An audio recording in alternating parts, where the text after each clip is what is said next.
Madam ತಮ್ಮ ಹೆಸರು? ನಮ್ಮ ಹೆಸರು ಅನ್ಸೂಯ. ಮೇಡಮ್ ತಾವು ಯಾವ ಊರು ಗ್ರಾಮ ಪಂಚಾಯತಿ ಸದಸ್ಯರಾಗಿದ್ದೀರಾ? ಬೇರೆ ಪಂಚಾಯತಿ. ಸರಿ ಸರ್, ನಮಸ್ತೆ. ನಮಸ್ಕಾರ ಸರ್. ಸರ್ ತಮ್ಮ ಹೆಸರು? ನನ್ನ ಹೆಸರು ತಮ್ಮಯ್ಯ ಅಂತ ಸರ್. ಸರ್ ಇವಾಗ ಮೇಡಮ್ ಅವ್ರು ಗೆದ್ದಿದ್ದಾರೆ, ತಮ್ಗೆ ಏನ್ ಅನಿಸ್ತಾ ಇದೆ ಸರ್? ಇವಾಗ ತುಂಬಾ ಖುಷಿ ಅನ್ನಿಸ್ತಾ ಇದೆ ಸರ್. ಒಂದು ಬಡವರದೊಂದು ಸೇವೆ ಮಾಡಕ್ ಒಂದು ಅವಕಾಶ ಸಿಕ್ತಲ್ಲ ಅನ್ನಿಸ್ತು. ಟೋಟಲ್ ಓಟ್ ಎಷ್ಟು ಬಂದಿದೆ ಸರ್ ಮೇಡಮ್ ಅವ್ರಿಗೆ? ಓಟಲ್ 500 ಓಟ್ ಐತೆ ನಮ್ಮ ಬ್ಲಾಕ್ ಅಲ್ಲಿ. ಅದರಲ್ಲಿ 400 ಪೋಲ್ ಆಗಿತ್ತು. 683 ಓಟ್ ಇತ್ತು.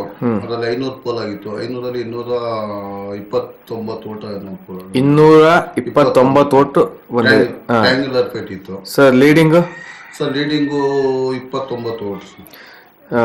ತಾವು ಯಾವ ಪಕ್ಷದ ಬೆಂಬಲಿತರು? ಸರ್ ನಾವು ಕಾಂಗ್ರೆಸ್ ಪಕ್ಷದ ಬೆಂಬಲಿತರು. ಕಾಂಗ್ರೆಸ್. ಸರ್ ತಮ್ಮ ಗ್ರಾಮದಲ್ಲಿ ಅತಿ ಹೆಚ್ಚು ಯಾವ ಕುಂದುಕೊರತೆ ಎದ್ದಾಗ ಕಾಣ್ತಿದೆ ಸರ್?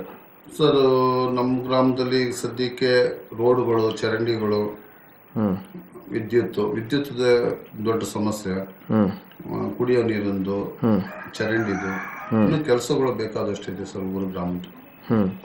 ಮೇಡಮ್ ಅವರು ಯಾವ್ದಾದ್ರು ಸಂಘ ಸಂಸ್ಥೆಯಲ್ಲಿ ಇದ್ರಾ? ಸರ್ ಸಂಘ ಸಂಸ್ಥೆ ಅಂತ ಶ್ರೀ ಶಕ್ತಿ ಸಂಘದಲ್ಲಿ.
ಸರ್ ಈಗಿನ ರಾಜಕೀಯಕ್ಕೆ ಯುವಕರು ತುಂಬಾ ಜನ ಮುಂದೆ ಬರ್ತಾ ಇದ್ದಾರೆ. ಈ ಸಮಯದಲ್ಲಿ ಅವ್ರಿಗೆಲ್ಲ ಏನ್ ಹೇಳಕ್ ಇಷ್ಟಪಡ್ತೀರಾ ಸರ್?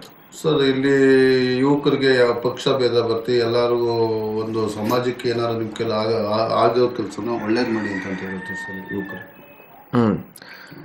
ಸರ್ ಈಗಿನ ರಾಜಕೀಯಕ್ಕೆ ಎಜುಕೇಶನ್ ಬೇಕೋ ಬೇಡವೋ ಸರ್? ಸರ್ ಬೇಕು ಸರ್. ಎಜುಕೇಶನ್ ಇಲ್ಲ ಅಂತಂದ್ರೆ ಭಾರಿ ಕಷ್ಟ ಸರ್. ಎಜುಕೇಶನ್ ಇಲ್ದೇ ರಾಜಕೀಯಕ್ಕೆ ಬರೋದು ಅಲ್ಲ ಸರ್. ಎಜುಕೇಶನ್ ಬೇಕು ಅಂತ ಇದ್ರೆ ಏನಕ್ಕೆ ಬೇಕು ಸರ್ ಎಜುಕೇಶನ್ ಇವಾಗ? ಏನಾದ್ರು ಪ್ರಪಂಚದಲ್ಲಿ ಏನ್ ನಡೀತದೆ, ಏನು ಆಗುತ್ತೆ, ಏನು ಹೋಗುತ್ತೆ, ಮೀಡಿಯಾಗಳಿದಾವೆ, ಪೇಪರ್ಗಳಿದಾವೆ, ಏನಾಗುತ್ತೆ, ಎಲ್ಲಿ ಏನಾಗುತ್ತೆ ಎಲ್ಲ ತಿಳ್ಕೋಬಹುದು. ಸರ್ಕಾರದಿಂದ ಏನಾಗುತ್ತೆ, ಸರ್ಕಾರ ಏನ್ ಮಾಡ್ತಾ ಐತೆ, ನಾವ್ ಏನ್ ಮಾಡ್ಬೋದು, ಎಲ್ಲ ಅದೆಲ್ಲ ತಿಳ್ಕೊಬೇಕು ಅಂತಂದ್ರೆ ಇನ್ನೊಬ್ರಿಂದ ತಿಳ್ಕೊಳ್ತಾರೆ. ಎಜುಕೇಶನ್ ಇದೆ, ಎಲ್ಲ ನೀವು ತಿಳ್ಕೊಬೇಕು. ಎಜುಕೇಶನ್ ಬೇಕು ಅಂತ ನೀವು ಹೇಳ್ತಿದ್ರ. ಸರ್ ತಾವು ರಾಜಕೀಯಕ್ಕೆ ಬರಕ್ಕೆ ತಮ್ಗೆ ಗುರುಗಳು ಅಂತ ಯಾರು ಇದ್ದಾರೆ ಸರ್ ಮೇಡಮ್ ಅವ್ರಿಗೆ? ಸರ್ ಅವಳಿಗೆ ಗುರುಗಳು ಅಂತ ಯಾರಿಲ್ಲ. ಸದ್ಯ ಅವಳು ರಾಜಕೀಯಕ್ಕೆ ಬರೋಕೆ ಇಷ್ಟ ಐತಿಲ್ಲ ಅವಳಿಗೆ. ನಾವೇ ಹಿಂಸೆ ಮಾಡಿ ಅದು ಕೆಟಗರಿ ಇಲ್ದಾನೆ ಇರೋ ಕಾರಣಕ್ಕೋಸ್ಕರ ಅವ್ರಿಗೆ ಆ ಫೀಲ್ಡ್ ಅವ್ರು ನಿಲ್ಲಿಸ್ಕೋಬೇಕಾಯ್ತು ಸರ್. ಸರ್ ಮೇಡಮ್ ಅವ್ರ ಗೆಲ್ಲೋಕೆ ತಮ್ಮ ಊರಿನ ಮತ ಬಂದವರೇ ಕಾರಣ. ಹೌದು ಸರ್. ಈ ಸಮಯದಲ್ಲಿ ಅವ್ರಿಗೆಲ್ಲ ಏನ್ ಹೇಳಕ್ ಇಷ್ಟಪಡ್ತೀರಾ ಸರ್?